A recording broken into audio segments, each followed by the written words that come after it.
A few weeks ago, on a typical Thursday morning, I found myself in the middle of our busy routine, getting our 2 kids ready for school.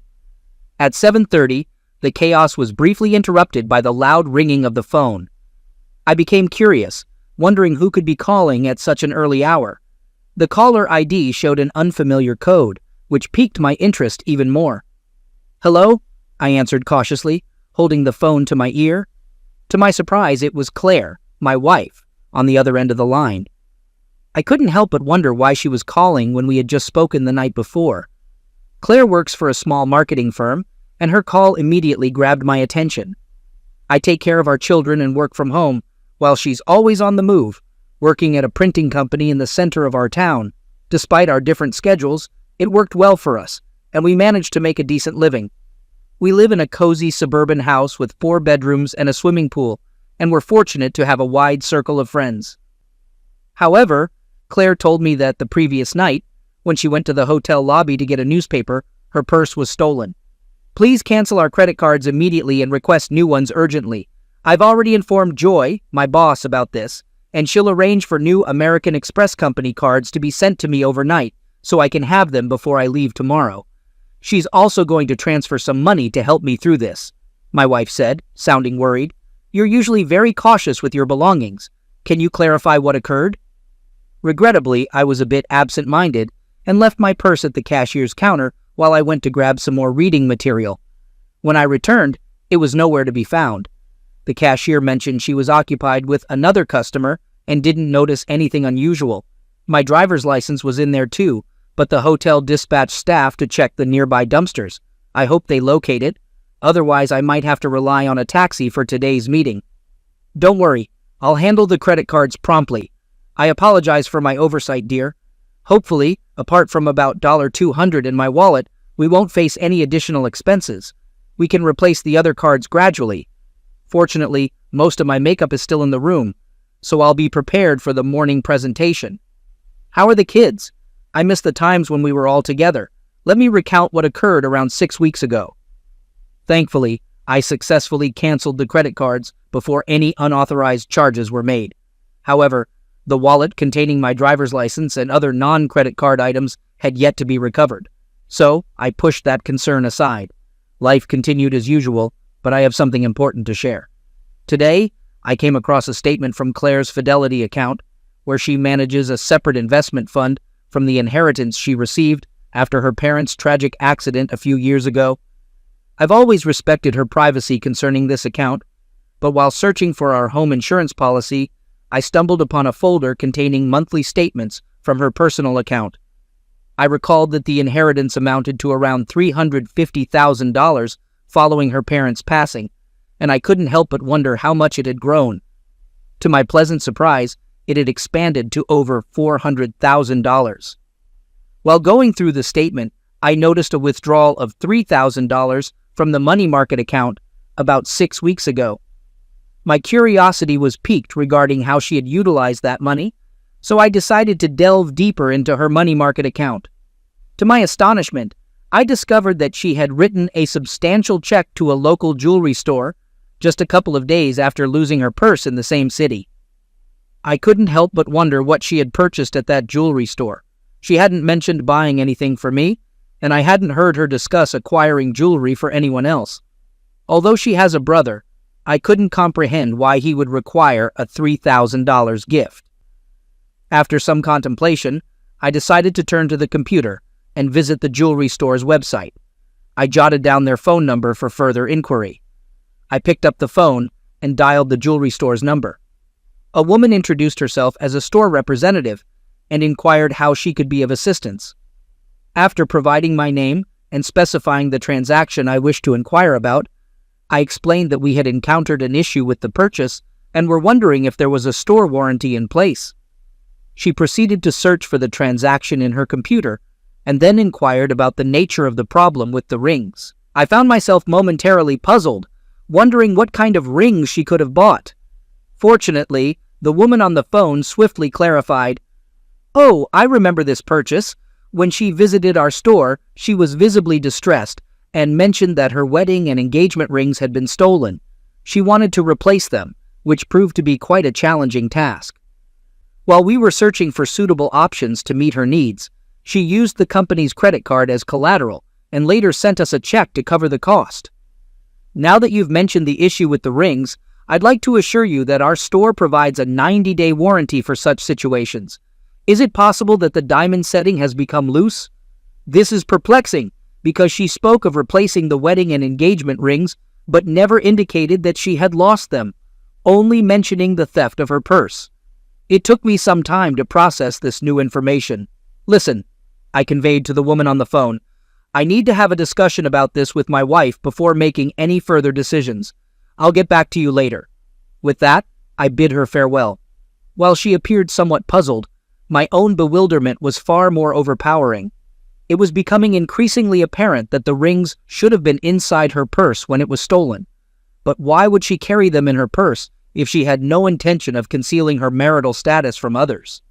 To the best of my knowledge, there were no professional constraints related to revealing one's marital status. However, if she wanted to appear unmarried in specific social circumstances, disconcerting thoughts began to circulate in my mind, suggesting that she might have contemplated engaging in an extramarital affair while away from home. The mere notion of it made my stomach churn. We had been married for 11 years and were blessed with 2 wonderful children, Jeremy, age 7, and Melissa, age 6. I believed we had a flawless marriage and a picture-perfect family. Our personal life seemed gratifying to me, or at least that's what I had believed. She traveled once a month, staying for 2 or 3 nights in distant cities. If she harbored intentions of such actions, she might have seen it as a discreet opportunity. It seemed that losing the rings had deeply troubled her, leading her to opt for replacements that closely resembled the originals. I had purchased those rings with my modest earnings, so they were not extravagant, and crafting a near replica wasn't too costly. She could have reported the loss to the insurance company, but I probably would have found out. If her purse was genuinely stolen at the hotel, she should have reported it. I couldn't help but wonder what she claimed as missing. I decided to locate the hotel's contact number and made the call. I asked about any records related to the theft of my wife's purse. Surprisingly, they confirmed having a written account of the incident. I requested a copy to be faxed to me, and I received it shortly. The report was composed and signed by Claire herself. In the statement, Claire mentioned that her purse was stolen while she was dancing in the hall.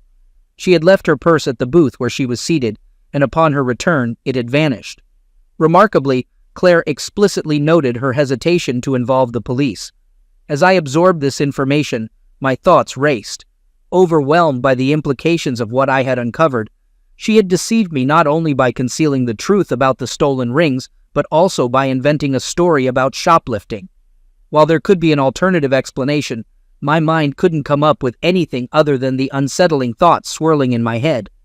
It became clear that I needed to uncover the significance of losing those rings, or else they would persistently occupy my thoughts and drive me to madness. One thing was increasingly evident. Those rings were inside her purse when she was dancing with an unknown man. Several weeks had elapsed since the incident, and she was about to embark on another trip in a few days. I realized I needed to gather more details about the schedule for her upcoming trip. I wanted to comprehend what she typically did in the evenings outside our home.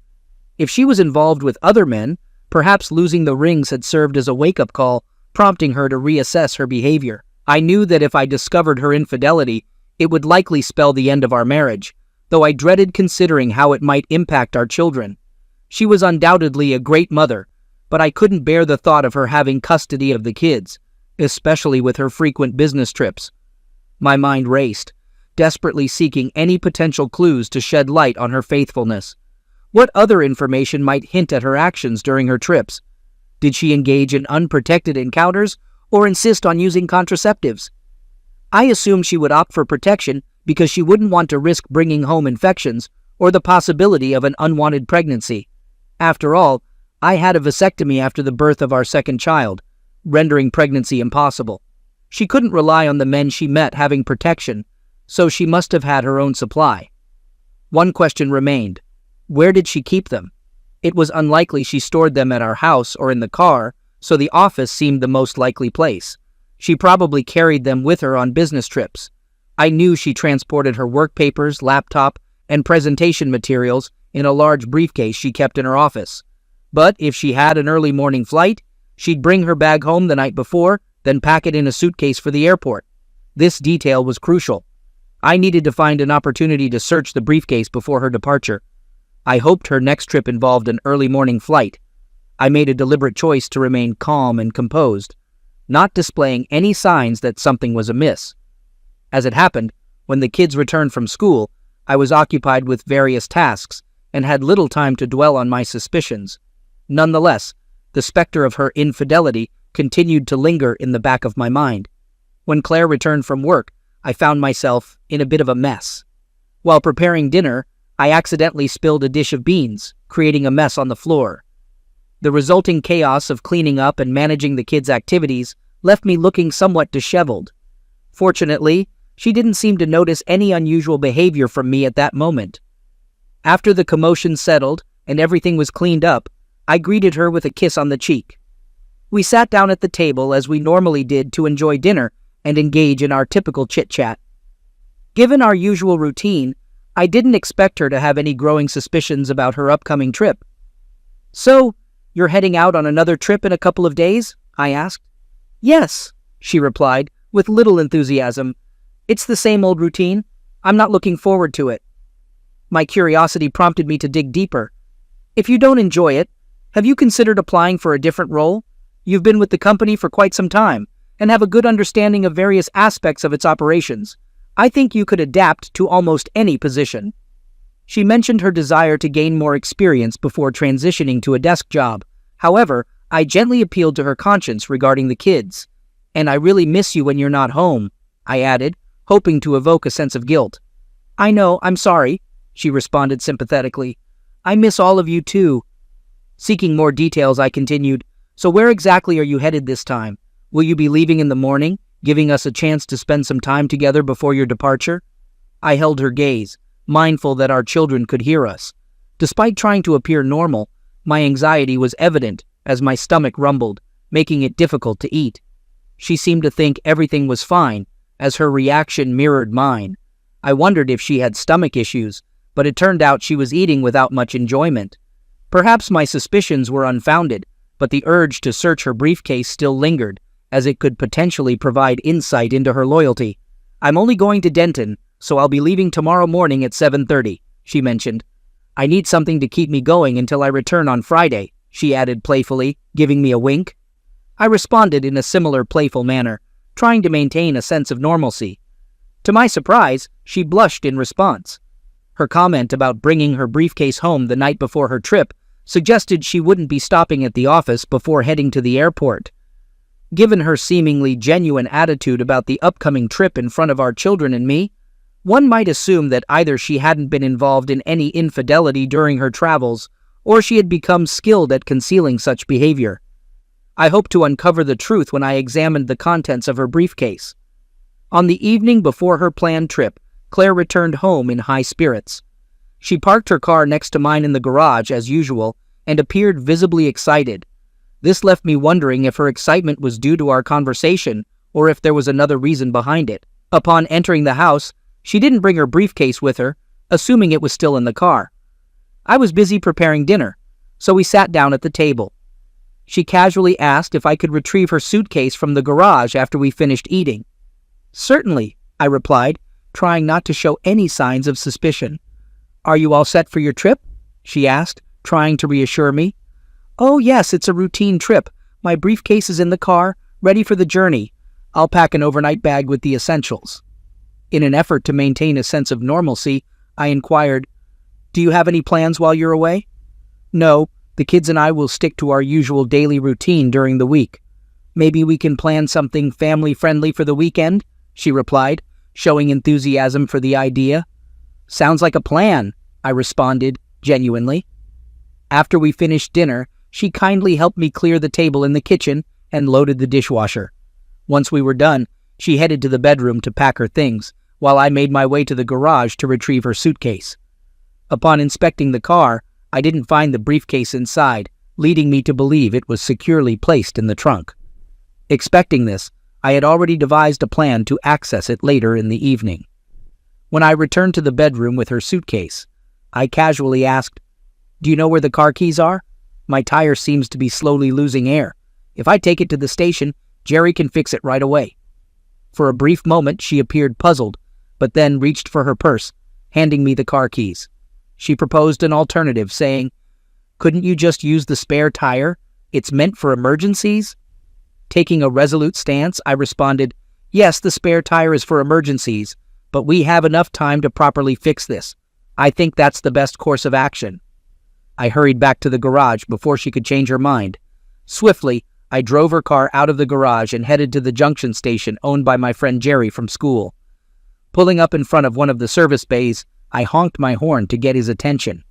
Jerry noticed me and opened the bay door, allowing me to drive in before closing it behind me. "What's going on, buddy?" Jerry asked. Curiously, I replied, "My tire was supposed to be fixed here, but I needed a little time to check something else." Sensing that I might have some issues at home, he asked, "Trouble at home, buddy?" "Maybe," I admitted, reluctantly opening the trunk and retrieving Claire's briefcase. Placing it on a nearby workbench, I unlocked it. Jerry, realizing a customer needed him, simply said, "Well, I've got a customer, so take your time, my friend." Nodding to Jerry, he returned to the small shop attached to his station. I began to search the briefcase meticulously, ensuring that I didn't disturb anything. My hands explored the pockets on the lid unnecessarily, and to my shock, I discovered a package that drew my attention when I removed it. My heart sank as I realized it was an open package of contraceptives with about 3 pieces missing. My worst fears were confirmed. I carefully placed the package back where I found it and closed the briefcase once more.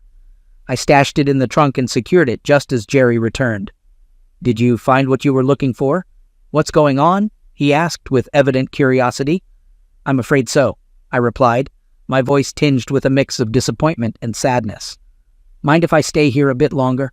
Perhaps you could check the tire pressure while I pretend to have resolved the issue." Jerry gave me a curious look, but complied without saying a word. He truly was a loyal friend. While he attended to the tire pressure, I drove out of the bay and pulled up at a gas station. I filled the tank with fuel, unsure of when I would do that for her again. My thoughts were filled with gratitude toward Jerry for his understanding as I made my way back home. As I pulled into the garage, a sense of darkness seemed to envelop my thoughts, and panic began to intensify. Fueled by anger and frustration, it was difficult to grasp how she could betray our marriage, our children, and me in such a manner. Amid the receding emotions, I shifted my focus to planning my next steps. To secure custody of our children, I needed concrete evidence of her infidelity and misconduct. Despite her shortcomings as a partner, I acknowledged her role as a good mother. The children deserved a maternal figure in their lives. While visitation rights would likely be granted, my ultimate goal was to gain full legal custody. She will have to explain the reasons behind our divorce to her brother and friends. As I entered the house, I called out from the bedroom saying, "Everything's set. It was just a minor issue with a nail." "Okay, thanks," she replied, still avoiding eye contact. Seeking solace, I went to the kitchen for a beer and then settled in the family room with the kids, who were absorbed in watching a TV show. About 30 minutes later, Claire joined us in the room and sat beside me on the couch. By then, my emotions had settled, but a deep sadness washed over me as I realized our once happy family was soon to be a thing of the past. To my surprise, Claire moved closer and snuggled up to me. Whispering in my ear, she asked, "Are you ready for tonight?" After taking a sip of beer, I replied, "I think so, but I have a stomachache." Claire sympathetically responded, "Oh, that's too bad, honey." Holding on to me, Claire softly said, "I love you," and I instinctively put my arm around her shoulders, grappling with mixed feelings. Despite her betrayal, there was still a hint of affection from her. I couldn't help but wonder why she did it. Was it for excitement or a need for more connection than I could provide? I might never fully understand, but what was clear was the damage to my trust in her. We put the kids to bed together, and as she kissed our little angels goodnight, I couldn't help but look at her, knowing that by morning she would be gone. Their young minds were already accustomed to her frequent travels, so their unease was minimal. That night, we made love, but it lacked the usual passion. Sensing my distress, Claire asked anxiously, "Is your stomach still bothering you, dear?" I nodded and replied, "Yes, but I can handle it." Desperately hoping she would choose our love and marriage over the upcoming trip, I asked, "Do you really need to go on this trip?" Deep down, I wished it were all just a nightmare that would vanish. She sighed and replied apologetically, "I'm sorry, honey, but this trip is necessary. I'll do my best to wrap things up and return home as soon as I can. I'm really looking forward to the weekend with all of you." With a heavy heart, I sighed and said, "Okay, honey, it's time to get some sleep. You have to get up early for your flight. I'll take a quick shower now so I won't have to worry about it in the morning." "Okay," I replied. While she stepped into the shower, an impulse led me to inspect her suitcase to see what she had packed. Though the clothes on top seemed businesslike, I was surprised to find, upon closer examination, a selection of her most seductive lingerie and a small black cocktail dress in which she always looked irresistible. Respecting her personal space, I carefully returned everything to its place, closed the suitcase, and went back to bed. I couldn't sleep that night, and when I heard Claire stirring around 5 in the morning, I remained in bed, choosing not to bid her farewell. As was our custom, I felt a mix of weariness and sadness. Bending down to give me a kiss on the cheek before leaving, she inquired, "Still not feeling well, honey?" I simply nodded, struggling to express the turmoil within me. With the sound of the garage door closing, I finally got out of bed and made my way to the shower. I knew the day ahead would be filled with challenges. After seeing the kids off to school and having breakfast, I turned to the phone book to search for a private detective services in the yellow pages. My main criteria were to locate an agency with a nationwide presence, preferably in the city Claire was heading to. I reached out to several agencies and eventually found one with a branch in her destination area. I set up a meeting with them for the same morning, hoping they could provide the necessary information. Next on my agenda was finding a divorce attorney. A friend had recommended a specific lawyer, so I found his contact details and gave him a call. I arranged an appointment for the afternoon, hoping this lawyer could guide me through the challenging process we were about to face. When I arrived at the private investigator's office, I discussed my concerns and arranged for Claire to be surveilled on the evening she was away. I provided them with a photo of Claire and details of her travel route to aid in their identification. They assured me they would gather photos and compile a report on her activities as soon as her business day concluded. To ensure seamless communication, they agreed to send information via email to their Denton office and promised to provide a comprehensive report by Monday morning. Satisfied with their commitment, I made a substantial upfront payment. As a prepayment for their services, they informed me they might not be able to capture photographs, but they would strive to provide as many incriminating photos as possible. I agreed that it would suffice. My afternoon meeting with the lawyer proceeded as anticipated. He explained that in our state, divorce follows a no-fault principle, meaning there's no need to assign blame. However, given that I am the primary caregiver for our children, it's likely I will be granted custody. It was crucial for me to understand that Claire would receive substantial visitation rights for our children. Furthermore, our property would be divided equally, with both sides getting an even split of 50%. Alimony wouldn't be necessary due to our similar incomes, but since I would have custody of the children, Claire would be obligated to pay alimony. As for the inheritance she obtained, it held no significance to me, and she needed to retain it for herself. My top priority was the well-being of our children. I instructed the lawyer to prepare the necessary documents to be delivered to Claire on Monday. Citing irreconcilable differences, I also asked her to agree to vacate our house immediately upon our divorce. The lawyer confirmed that, as the children's guardian, I had the authority to make this request. It was decided that once the children reached 18, we would sell the house, and the proceeds would be divided between us. Leaving the lawyer's office, I felt a sense of contentment, realizing that life would move forward for me and the children, while Claire would have to face the consequences of her betrayal. At that moment, I didn't take immediate action concerning our finances, insurance, or other legal matters. I assumed I'd have sufficient time to address these issues after serving her with divorce papers. Given her inheritance, I believed she wouldn't have to be concerned about her share of our joint savings. When it was time for school to conclude, I headed home to catch the bus. On Friday afternoon, when Claire returned, I kindly offered to take care of her laundry, but she politely declined, insisting she would handle it later. I couldn't help but grin, recognizing how playfully mischievous I had been. Deep down, I fully comprehended why she preferred to manage the laundry herself. It was crucial for her to keep her extramarital affairs concealed at all costs. Later, as we lay in bed, Claire expressed worry about my ongoing stomach issues and suggested I see a doctor. "This has been persisting for too long," she emphasized. I playfully responded to Claire, letting her know that I intended to try a new medication recommended by a friend to address my persistent stomach problems. I expressed optimism that this would resolve the issue and bring her back to me soon. When we embraced, she whispered that she missed me greatly.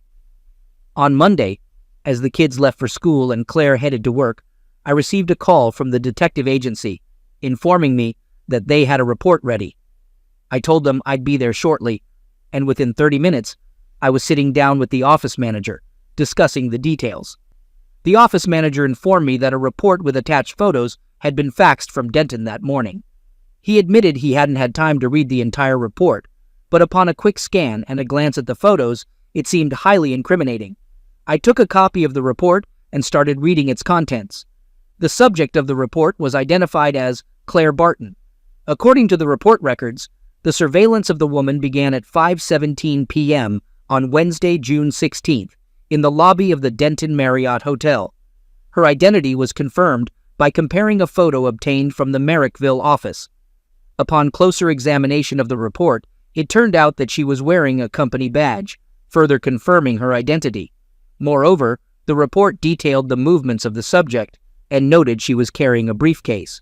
When she entered the elevator, a staff member accompanied her and verified her arrival at room 414 at 5:23 p.m. It's important to note that the report emphasized that the subject was alone at that time. Additionally, the report included a photograph labeled Exhibit 1A, showing the subject dressed professionally before entering the room. When looking at the photo, it was clear she still wore rings. Evidently, the photo was taken discreetly using a mobile phone. The report stated that the agents had rented a room across from the subject's room. At 6:31 p.m., they received a signal that the subject had left her room and was heading for the elevator. A minute later, at 6:32 p.m., the subject exited the elevator and entered the lobby. The report noted she was dressed as described in Example 1B. Upon examining Example 1B, it became evident that Claire was wearing a small black cocktail dress paired with high-heeled shoes. She was also adorned with a necklace I had given her for our 10th anniversary celebration. However, what stood out the most was the absence of wedding rings on her left hand. The photo showed clearly that she wasn't wearing them. The report mentioned that the staff had rented a room across from hers. A minute later, at 6:32 p.m., the subject exited the elevator and entered the lobby. The report noted she was dressed as described in Example 1B. Upon examining Example 1B, it was clear that Claire was wearing a small black cocktail dress paired with high-heeled shoes. She was also adorned with a necklace I had given her for our 10th anniversary celebration. However, what stood out the most was the absence of wedding rings on her left hand. The photo clearly showed she wasn't wearing them. The photo identified as Exhibit 1D displays Claire and a man in a tight embrace, engaged in a passionate kiss while seated in a booth. The intensity of their connection was clearly visible in the picture. At 8:51 p.m., the report noted that both individuals left the restaurant. They then took the elevator and ascended to Claire's floor.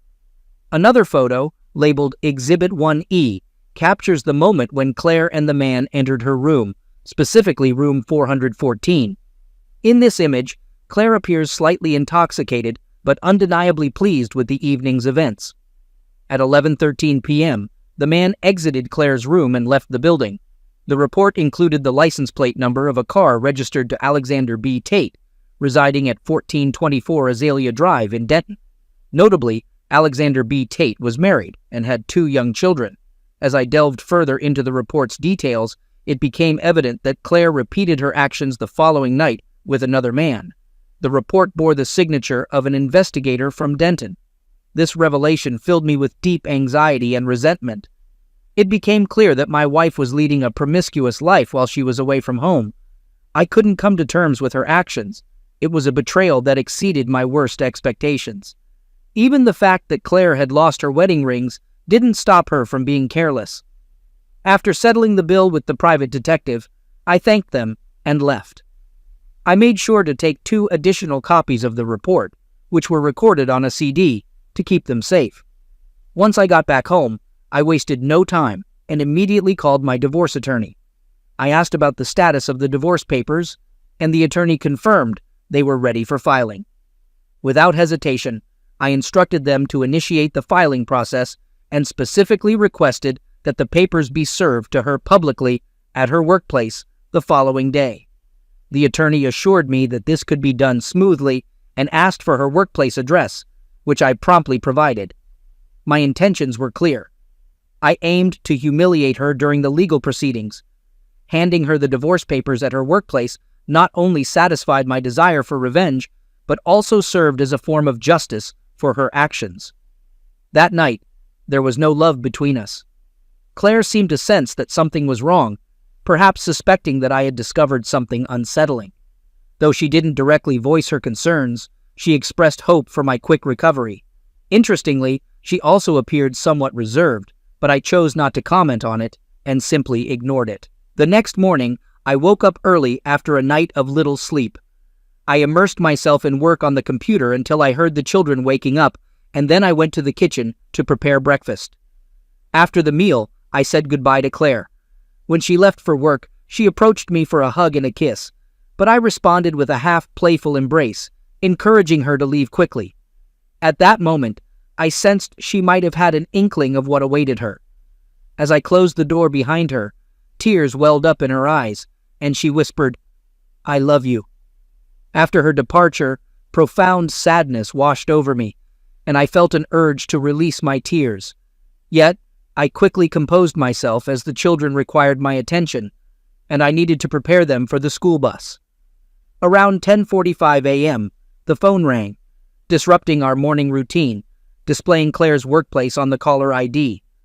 I answered the call without uttering a word, and there was a brief pause as the caller realized I wasn't inclined to engage in conversation. In a trembling voice and a whisper, Claire said, "I'm sorry." Shortly after, the line fell silent, and I remained silent as well. Claire didn't return home that night, and I wondered if she continued her deceitful game, seemingly indifferent to her husband. While I recognized my anger was justified, I also considered that I might have been overly harsh on her. The children, disheartened by their mother's absence, wondered where she was. To uplift their spirits, I invited them to have dinner at a McDonald's cafe. By the time we returned home after dinner, the kids were exhausted and went straight to bed. The next morning, Claire called with a request. "Honey, can I come home and pack my things? Can we talk?" Initially, a sense of guilt welled up within me, but it quickly dissipated. I replied calmly, "Why don't you come between 9 and noon?" As I continued, "Then the kids and I won't be here." Regarding our conversation, I made it clear that I'd speak with her one-on-one in my lawyer's office only after she signed, notarized, and returned the divorce documents. "Then I'll listen to whatever you have to say." There was a sob on the line before Claire answered, "Good." Shortly after, the phone fell silent again. She signed the divorce papers, and 6 months later, our marriage officially came to an end. It turned out that she became pregnant during the affair. Unfortunately, when she attempted to conceal it from her last lover, contraception failed, considering it was near the childbearing age. Even if I hadn't found out about her infidelity through the lost rings, the truth would probably have come out eventually. There were rumors that she had started dating again. If she ever gets close to getting married again, I've thought about honestly warning her future spouse about her unfaithfulness. It seems unnecessary for her to deceive and hurt another person. We had a meeting, and during our conversation in my lawyer's office, I shared my thoughts with her. She pleaded with me to reconsider the divorce decision. She talked about how difficult it was for her not to have unrestricted access to our children. However, I explained that I couldn't trust her anymore. Then she mentioned that she had seen a psychologist who diagnosed her with nymphomania. She assured me that her impulses were now under control. Despite her explanations, I told her that it wasn't enough for me. Even if she claimed to have her urges in check, the fact that she hadn't sought help earlier indicated a lack of proactive effort on her part. If she had addressed her cravings from the beginning, she might not have found herself in the current situation. When I left the lawyer's office, she continued to cry. Having recently reconnected with a school friend who keeps me updated, I learned that he works at a nightclub. He mentioned seeing my ex-wife at the club where he works on several weekend nights. She frequents the club with different men and behaves provocatively. I was deeply hurt that my children have such an irresponsible mother. Perhaps my ex-wife never recovered from nymphomania. A friend of Claire's also called me and informed me that Claire was in poor health. She said my ex-wife needed my assistance because she had contracted herpes. Meanwhile, she continued her promiscuous lifestyle. I sympathized with her but conveyed that I couldn't offer any help, nor did I want to. Claire chose this lifestyle and its associated health issues. I began dating again, and it seems I've found someone special. This woman, around my age and divorced herself, discovered her ex-husband's infidelity and didn't tolerate such behavior. She possesses strength and resilience, qualities I genuinely admire. It seems that my children also like her. I believe this is a natural progression, and it's only a matter of time before I consider taking our relationship to a new level.